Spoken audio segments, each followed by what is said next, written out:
తనకు దూరంగా మీరుండగలరేమో కానీ ఈ ఇంటికి దూరంగా తను ఉండలేడని నాకు అర్థమైంది కాబట్టే మళ్ళీ ఇక్కడికి వస్తానంటే నేను ఒప్పుకున్నాను.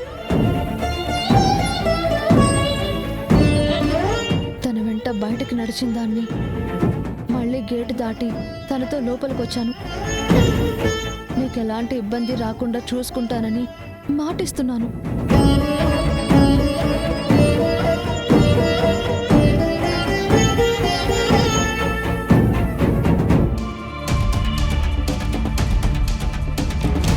దయచేసి మా పార్టీకి మమ్మల్ని ఉండనివ్వండి.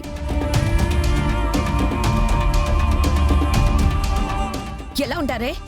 కావాలంటే నువ్వు లోపలికొచ్చి ఉండు. అయినా బయట ఎక్కడ బ్రతకలేక మళ్ళీ తిరిగి ఇక్కడికే వచ్చాడంటే అర్థం కావడం లేదా? అలాంటి వాణ్ణి నమ్ముకొని నువ్వెలా బ్రతకగలను అనుకుంటున్నావు?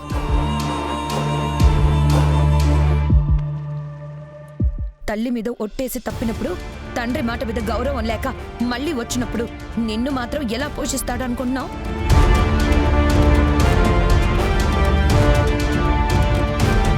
నోరు మూసుకొని మావయ్య గారు చెప్పినట్టు ఇంట్లోకొచ్చి ఉండు. తనే ఎటో ఒకటి పోతాడు.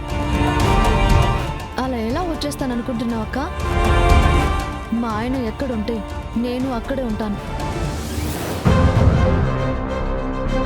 అది కళ్ళ ముందున్న ఈ ప్యాలెస్ కావచ్చు, కట్టుకుంటున్న ఈ గుడిసె కావచ్చు.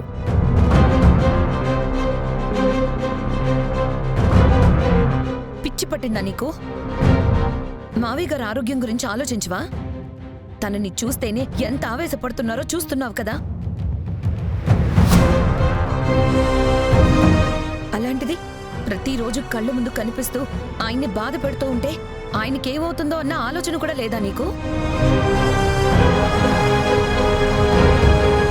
చిరంజీవి చిరంజీవి అంటున్నావు. మావయ్య గారి గురించి పట్టించుకోవా నువ్వు? ఆలోచించుకోకుండా ఇక్కడి దాకా రాలేదక్క. ఆలోచించాము కాబట్టి ఇంటి లోపలికి కాదు, ఇంటి బయటే ఉంటున్నాము.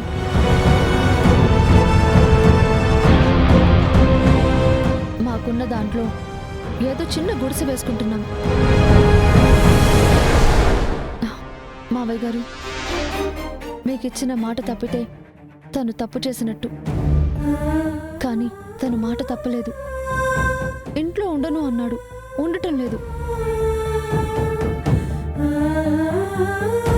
ఇక్కడ తప్పితే మేము ఇంకెక్కడా ఉండలేము. మీరు వెళ్ళిపోండి అన్నా మేము వెళ్ళలేము. లేదు, కొట్టి తిట్టి తరిమేస్తాము అంటే మీ ఇష్టం మావయ్య గారు.